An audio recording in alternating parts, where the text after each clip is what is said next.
नमस्कार, शुभ सकाळ. सुंदर अशा दिवसाच्या सुंदर अशा शुभेच्छा. मी प्राजक्ता आपल्या एका नवीन ब्लॉगमध्ये तुमच्या सगळ्यांचं खूप मनापासून स्वागत करते. सर्वात आधी सगळ्यांना श्री स्वामी समर्थ. आय होप तुम्ही सगळे मजेत असाल आणि आपले व्हिडिओ नक्की एन्जॉय करत असाल, करतच आहातच, कारण तुमच्या छान छान अशा कमेंटवरनं मला कळतच आहे. आता जे नवीन फॅमिली मेंबर्स ॲड होत आहेत त्यांना बऱ्याचशा अशा कमेंटद्वारे ते मला छान छान प्रोत्साहन पण देतात आणि छान छान सजेशन देतात. पण तरीसुद्धा मला असं वाटतं ना की डेली व्लॉग्स पेक्षा अजून काही इन्फॉर्मेटिव्ह व्हिडिओ जर तुम्हाला बघायचे असतील, म्हणजे जसं मी मेडिकल फील्डमध्ये त्या रिलेटेड जर तुम्हाला काही माहिती हवी असेल तर मला नक्की विचारा, ती मी तुमच्यापर्यंत पोहोचवण्याचा नक्की प्रयत्न करेन. तुम्हाला अजून काही बघायचं असेल की ज्याच्यातनं मी तुमच्यापर्यंत काहीतरी छान अशी गोष्ट पोहोचवू शकेन, कारण डेली रुटीन कसं असतं ना, तुमचं माझं बऱ्यापैकी हे रुटीन थोडंफार सेमच असतं, असं काही वेगळं असं नसतं. तरी पण मी माझ्या प्रत्येक डेली व्लॉगमधनं पण तुमच्यापर्यंत काहीतरी नवीन असं पोचावं हाच नेहमी प्रयत्न करत असते. तर कालच्या हळदी कुंकूच्या ब्लॉगमध्ये तुम्ही खूप छान छान कमेंट केल्या, त्यासाठी खरंच खूप थँक्यू. आणि तुम्ही भरभरून कौतुक देखील केलं आणि माझ्या बऱ्याचशा अशा मैत्रिणी होत्या त्यांनी देखील मला खूप छान अशा कॉम्प्लिमेंट्स दिल्या की तू सगळं खूप छान मॅनेज देखील केलंस. तर असं जेव्हा कोण बोलतं ना तेव्हा आपण सगळ्यात बोलायला, म्हणजे जो शीन असतो ना, म्हणजे असं थकलेला असतोपणा किंवा अजून काही थोडंसं दमल्यासारखं वाटत असतं, ते सगळं छू होऊन जातं. आणि कालच माझा जो व्हिडिओ, म्हणजे माझा तो पहिलाच व्हिडिओ असेल जो मी टाकला आणि पहिल्याच दिवशी त्याला 1,500-1,500 हजारपर्यंत व्ह्यू आले. कारण असं मला वाटत होतं एकतरी व्हिडिओ आपण असा पोस्ट करावा की त्याला असे छानसे व्ह्यू पटकनच पहिल्याच वेळेस यावं. तर तुमच्या सगळ्यांचे खूप खूप आभार की तुम्ही असंच प्रेम करत राहात आणि अजूनही पुढे देखील करत राहा. आता आपली फॅमिली थोडेच सबस्क्रायबर बाकी आहेत की जेणेकरून मग आपली 2,000ची फॅमिली होईल. आणि अजूनही ही 2,000ची 20,000 हो, 20,000ची 2,00,000 हो, अशी मला म्हणजे तुमच्या सपोर्टची खूप गरज आहे. तुम्ही असा सपोर्ट करा आणि तुम्हाला कुठले व्लॉग्स बघायला आवडतील मला नक्की कमेंट करून सांगा. तर त्याच्यानंतर अजून एक गोष्ट म्हणजे सांगायची आहे ना की ह्याच्या आधी पण मी एक व्हिडिओ पोस्ट केलेला ज्याच्यामध्ये मी मसाल्याच्या डब्याची कॉस्ट तुम्हाला विचारलेली की तुम्हाला गेस करायला सांगितलेली. तर त्याचा आन्सर मी म्हटलं आजच्याच व्लॉगमध्ये मी तुम्हाला देणार आहे. तर त्यासाठी तुम्हाला व्हिडिओ बघावा लागेल. व्हिडिओ कुठे स्किप करू नका, सुरुवातीपासून शेवटपर्यंत बघा. व्हिडिओ आवडला तर लाईक, शेअर, चॅनलला सबस्क्राईब करायला विसरू नका. लवकरच भेटू माझ्या एका नवीन व्हिडिओसोबत आणि छान छान नवीन व्हिडिओसोबत भेटतच राहू. तर चला आता आपण व्लॉगला सुरुवात करूया. रोजची कामं ही काही कमी होत नाही, काही ना काहीतरी काम निघतच असतं. आपण रोज ठरवतो की आज हे काम आपलं कमी असेल, पण त्याच दिवशी काहीतरी नेमकं एक्स्ट्राचं काम आपल्याकडे येतच असतं.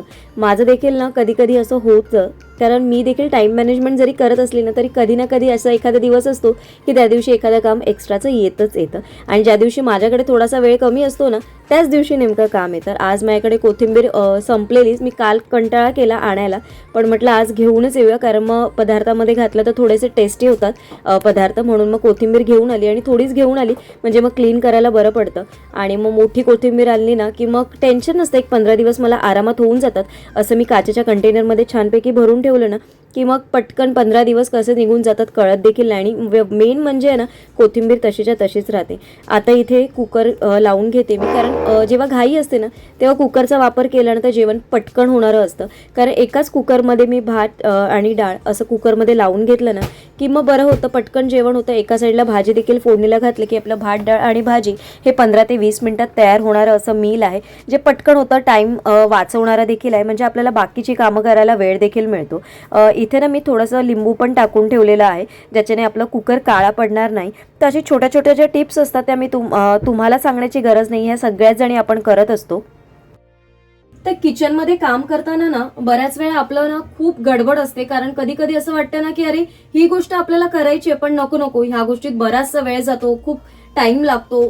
पदार्थ तर टेस्टी होतो, खायचा तर असतो, पण आपल्याला तेवढी मेहनत देखील करायची नसते. तर अशा वेळेस ना थोडंसं आपण विचार करून थोडंसं टाइम मॅनेजमेंट कसं आपण करू शकतो, म्हणजे या गोष्टींसाठी थोडंसं प्रिपरेशन जर आपण करून ठेवलं तर आपल्याला कुठलाही पदार्थ बनवताना किंवा कुठलीही गोष्ट करताना ना अजिबात कंटाळा येणार नाही. आज मी अशीच एक पद्धत तुमच्याबरोबर दाखवणार आहे. तांदळाची खीर ही सगळ्यांनाच आवडते. तर तांदळाच्या खिरीमध्ये बऱ्याच वेळा असं होतं ना, तांदूळ भिजत घालावे लागतात, मग तेवढे तांदूळ ते शिजणार, बॉईल होणार, त्याच्यानंतर मग ते आपण दुधामध्ये शिजवून आटवणार आणि अशा पद्धतीने आपली वेगवेगळ्या प्रकारची खीर केली जाते.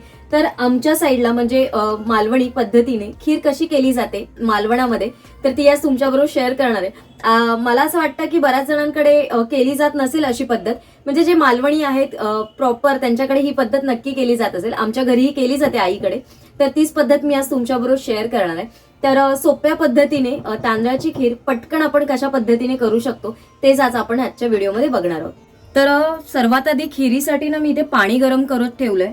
एका साईडला बघा इथे बॉईल आलाय पाण्याला. आता मी हे गॅस बंद करून घेते. पॅन तयार करून ठेवलंय. थोडेसे ड्रायफ्रुट्स आणि केशर हे रेडी करून ठेवलंय. इथे मी गुळ देखील किसून घेतलाय, कारण साखरेऐवजी जर आपण गुळ वापरला तर नेहमी चांगलं, आणि खीर आहे ना ती गुळातच खूप छान अशी लागते. तर आता सर्वात महत्वाचं खिरीसाठी काय लागणार आहे तांदळाची खीरमध्ये, तर तांदूळ. तर तांदूळ हे माझ्याकडे ना असे फ्रीजमध्ये ठेवलेले असतात. तर तुम्ही म्हणाल हे तांदूळ फ्रीजमध्ये कसे, तर मी आता तुम्हाला दाखवते. इथे बघा, हे तांदूळ जे आहेत ना माझ्याकडे ना असा रवा केलेला असतो तांदळाचा. याच्याने आपला टाइम बराच असा वाचणार असतो. हे तांदूळ छानपैकी धुवून वाळून थोडा तेवढाच आपल्याला जो काय वेळ लागेल तो, पण एका दिवसात ते होतं.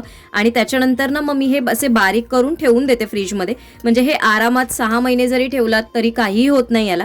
असा जर तुम्ही बारीक असा कणेर करून ठेवला ना तांदळाचा, तर आपल्याला खिरीला ना पटकन असं शिजले जातात. टाइम देखील कमी वाचतो आणि मग आपल्याला वेगळं असं तांदूळ भिजत घालायला नाही लागत. तर तिथे आपला टाइम वाचणारा असतो. म्हणजे काही वेगळं आपल्याला खायचं असेल ना, तर अशा पद्धतीने जर तांदूळ रेडी असेल तर खीर पटकन होऊन जाते. तर ही एक सर्वात महत्वाची टीप आहे या तांदळाच्या खीर मधली. आणि अशा पद्धतीनेच आपण खीर करायची. आणि हा कसा आहे ना तुटलेला तांदूळ असतो, म्हणजे हा तुकडा केलेला जो तांदूळ आहे, त्याच्यामुळे हा थोडा जरी घातला ना तरी भरपूर अशी खीर होते आणि खूप दाटसरपणा देखील येतो. तर आता आपण इथे एक 4 चमचे घेऊया. 4 चमचे पण भरपूर होणार आहे. बस खूप होईल, हे इनफ असं होईल हे 4 चमचे, कारण हे फुलल्यावर तिथल्या तिथे खूप मोठे असे होतात हे तांदूळ. तर आता हे बाकीचं मी परत फ्रीजमध्ये ठेवून देते. तर आता पॅन ठेवलाच आहे मी, फक्त धुवून घेतला. माझी एक सवय आहे, प्रत्येक वेळेस जी काही भांडी असतील ना ती मी धुवूनच घेते. जरी धुवून ठेवलेली असली ना तरी देखील धुवूनच घेते. ही पहिल्यापासूनची सवय आहे. आता इथे मी 1 चमचा छोटा चमचा तूप ओतून घेतलंय पॅनमध्ये. आणि जर तुम्हाला तूप आता वापरायचं नसेल ना, तर जेव्हा तुम्ही हे तांदूळ बारीक करायला देणार ना तेव्हाच जर तुम्ही ते भाजून जरी घेऊन ठेवले ना तरी देखील चालतात. तर अशा पद्धतीने आता नाही छानपैकी वास येईपर्यंत भाजून घ्यायचेत आपल्याला तुपामध्ये. आता यामध्ये ना मी पाणी ओतून घेणार आहे. आपला तांदूळ शिजेल ना एवढंच आपल्याला थोडंसं पाणी ओतायचंय, कारण मग नंतर आपल्याला दूध पण याच्यामध्ये ऍड करायचंय. म्हणून तांदूळ शिजण्या इतपत थोडंसं आपण पाणी ओतून घेणार आहोत यामध्ये. आणि ना मी आता याच्यावर झाकण ठेवून आता हे एक 5 ते 7 मिनिटात ना आपलं तांदूळ लगेच शिजेल, कारण बारीकच आहे तांदूळ त्याच्यामुळे लवकर शिजतो. आता 5 मिनिटं झाली आहेत आणि तुम्ही बघू शकता तांदूळ शिजलाय आपला बऱ्यापैकी म्हणजे पूर्ण शिजलाय. अजिबात वेळ लागला नाहीये तांदूळ शिजायला, मस्त असं शिजलाय बघा. तर आता ह्याच्यामध्ये आपण गूळ, तुम्ही जसं गोड खात असाल तसं, तर यामध्ये मी फक्त बदाम स्लाइस करून घेतलेत आणि ते ओतले तिथे. आता यामध्येच आपल्याला थोडंसं मी केशर टाकते. ॲक्च्युली हे टाकतात आमच्याकडे हळद टाकतात, पण आता मी हळद नाही केशरच टाकणार आहे इथे. केशरने पण छान पिवळा कलर असा येईल, लाईट असा. आणि त्याच्यानंतर आहे ओलं खोबरं. ओलं खोबऱ्याची टेस्ट खूप छान येते या खिरीमध्ये. आणि आपण ह्याच्यामध्ये ना वेलची पावडर वापरणार नाही आहोत. याच्यामध्ये आहे ना आपण जिऱ्याची पूड वापरणार आहोत. त्याने देखील खूप खिरीला सुंदर अशी टेस्ट येते. तुम्ही नक्की एकदा ट्राय करून बघा आणि मला नक्की कमेंट करून सांगा. आता हे थोडंसं गुळ वितळलं ना की मग आपण याच्यामध्ये दूध ओतूया. तर असाच आपला कलर आलाय बघा पिवळा, केशर आणि गुळाने. आता आपण ह्याच्यामध्ये दूध ओतून घेऊया. दूध पण मी गरमच ओतते, म्हणजे टाइम आपला वाचतो. आता सर्वात शेवटी जिऱ्याची पूड. आणि आता ना झाकण ठेवून आपण हे एक 10 मिनिटासाठी ना दूध आटेपर्यंत थोडंसं शिजवून घेऊया आणि मग आपली खीर तयार होईल. थोडंसं गुळाला म्हणजे साखरेला किंवा गुळाला मारण्यासाठी, म्हणजे गोडाव्याचा बॅलन्स करण्यासाठी थोडंसं आपण एक चिमूटभर मीठ टाकलं ना तर अजून टेस्ट छान येते. काही जण टाकतात गोड पदार्थामध्ये मिठाचा वापर करतात.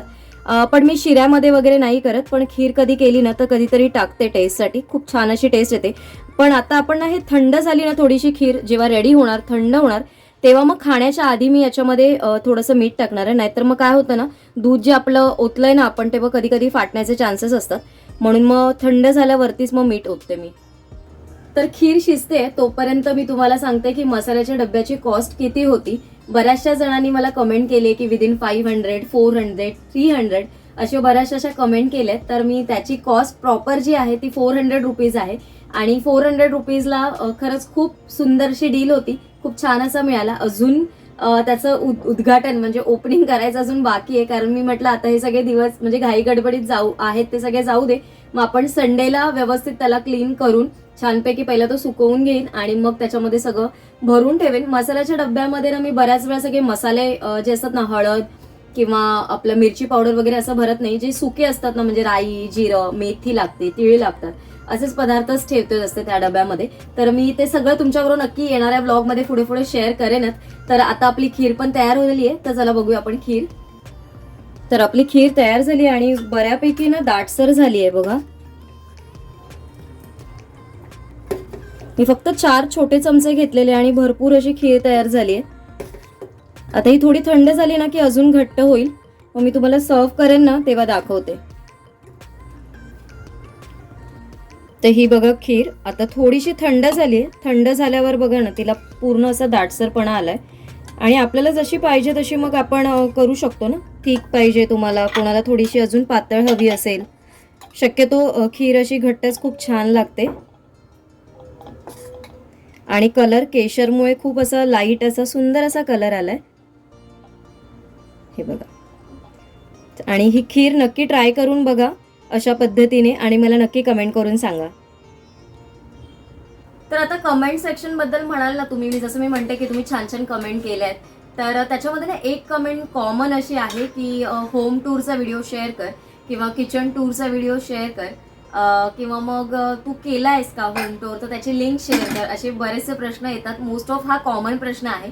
तो होम टूरची व्हिडिओ माझ्या डोक्यात आहे विचार करण्याचा, पण आत्ता नाही. अजून आपली फॅमिली थोडी अजून ग्रो होऊ दे, मग मी नक्की होम टूरचा व्हिडिओ शेअर करेन तेव्हासाठी. म्हणून मग मी तो व्हिडिओ माझ्या डोक्यात ठेवलेला आहे. आणि किचन टूर तर मी माझ्या व्हिडिओमधनं असंच तुम्हाला काही ना काहीतरी तर माझ्या किचनमधलं जे काही आहे सगळं दाखवत असते. फक्त एकच आहे की सिंगल एका व्हिडिओमध्ये सगळं तुम्हाला कॅप्चर करून दाखवण्याची वेळ आत्ता नाही आली, लवकरच येईल. विचार आहे माझ्या डोक्यात. पुढच्या येणाऱ्या व्हिडिओमध्ये नक्की किचन टूर आणि होम टूर नक्की शेअर करेन. त्याचबरोबर आत्ता येणाऱ्या 1 ते 2 आय थिंक 1 किंवा 2 ब्लॉग नंतर तुम्हाला एक स्पेशल व्हिडिओ बघायला मिळेल. आय होप तुम्हाला देखील तो व्हिडिओ आवडेल. माझं अजून एडिटिंग त्याच्यावर थोडं चालू आहे. मला असं वाटतं त्याच्यामध्ये अजून एडिटिंग करावं आणि अजून माझे ऑलरेडी व्लॉग्स पण पेंडिंग आहेत. तर मी म्हटलं की तो त्याच्यानंतर आपण पोस्ट करूया. तो व्लॉग कुठेही बोलतात ना, म्हणजे स्किप न करता तुम्ही बघतच राहाल असा व्लॉग होणार आहे. तर व्लॉग नक्की बघा. येणारे प्रत्येक व्लॉग बघत राहा, कमेंट करा, कारण तुमची प्रत्येक कमेंट ही माझ्यासाठी नवीन एनर्जी घेऊन येणारी असते.